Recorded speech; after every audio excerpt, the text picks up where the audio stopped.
In today's newspapers, Lauren Bestek is joining us here on set. Lauren, you're standing with the British press, aren't you? Really reacting in different ways to the latest extension of the Brexit negotiations. Well, that's right, Stuart. And let's take a quick look at some of the major headlines in today's press, in the British press, starting with the Daily Telegraph, which says that talks will now continue likely until New Year's Eve after both sides agreed to go the extra mile to break the impasse. Now, according to the Times, talks have not reached a complete deadlock as there have been signs of progress in the latest round of negotiations. Progress which the Daily Express, a British tabloid, says is thanks to the EU finally getting the message, as the paper credits Boris Johnson's tough stance on British sovereignty and even the threat to send in the Navy for getting Brussels to buckle. And cartoonists were also giving their take on Brexit, with The Guardian's Ben Jennings picturing Boris Johnson working in a fish market, trying to sell rotten fish that's been, and I quote, freshly seized by the Navy. And the fish includes no eel, false clams, Hake Back Control, and a load of crab. Nice puns there. And another cartoonist, Blower, shows us his take on Brexit, which he compares to the three wise men following the star, and has the EU and the UK basically going around in circles. And finally, The Guardian published an article on the way Parisians perceive this ongoing Brexit saga, and it's almost a love letter from the French, who are described as hurt and baffled by the UK's attitude.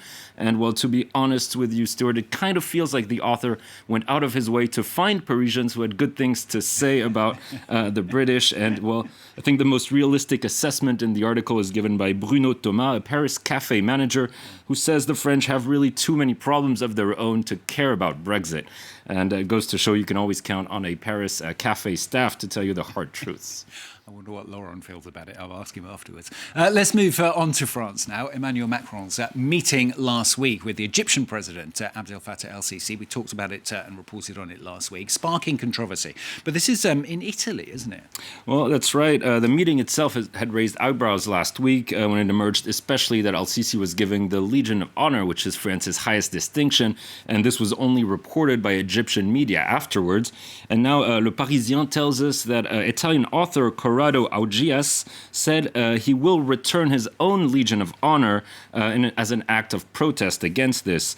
Now, al-Sisi, the Egyptian president, stands accused of widespread human rights abuses, and he's especially criticized in Italy since the kidnapping and murder of an Italian student in Cairo in 2016, which the Parisian tells us has poisoned relations between the two countries.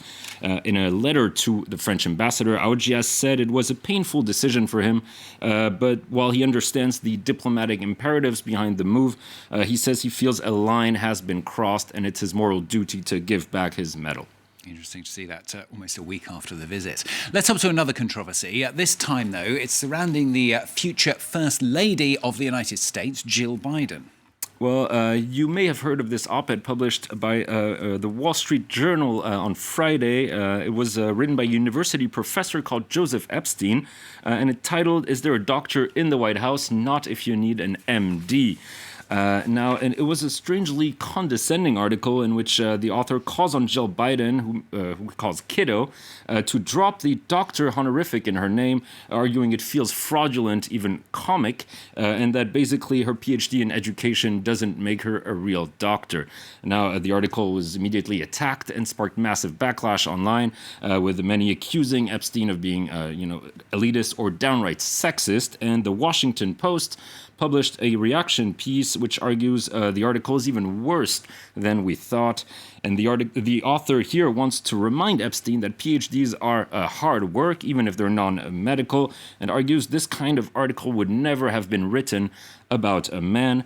But she says the sentence that really sent her over the edge, I'm talking about the author here, was the concluding remark. I'm going to quote the original article: "Forget the small thrill of being Dr. Jill and settle for the larger thrill of living for the next 4 years as First Lady Jill Biden," which implies, of course, Jill Biden's biggest accomplishment was not her education or anything she's done herself, but marrying Joe Biden. Yes. Awkward point. Let's end the press review with a story about everybody's new favourite series. I've heard about this, but I've not seen it. It's called The Queen's Gambit. Continues to rock the world, if you can rock the world, of chess. Well, you can, and it's actually, I recommend it if you haven't seen it. And it's been widely reported by now that this show's success has inspired thousands, if not more, of people to take up chess, leading to mass purchases of chess sets and people flocking to play the game online. But it did also, well, it turns out not everybody is a chess prodigy, and Business Insider reports that with this surge in players has also come a massive surge in cheating. And the website chess.com says it closed over 18,000 accounts for cheating in November alone, which is, of course, a record. Mostly people using chess softwares to help them make moves. And while chess is a complicated game and it can be tempting to take shortcuts, but believe me, the feeling of satisfaction is not the same if you didn't actually play the game. Exactly. It just goes on too long, Laura. It's easier to cheat. Well, you can play a speed chess, you know. That's true. That's true. Laurent Beck with the press review on France 24. More from him, of course, in a couple of hours' time. He'll be back here on set.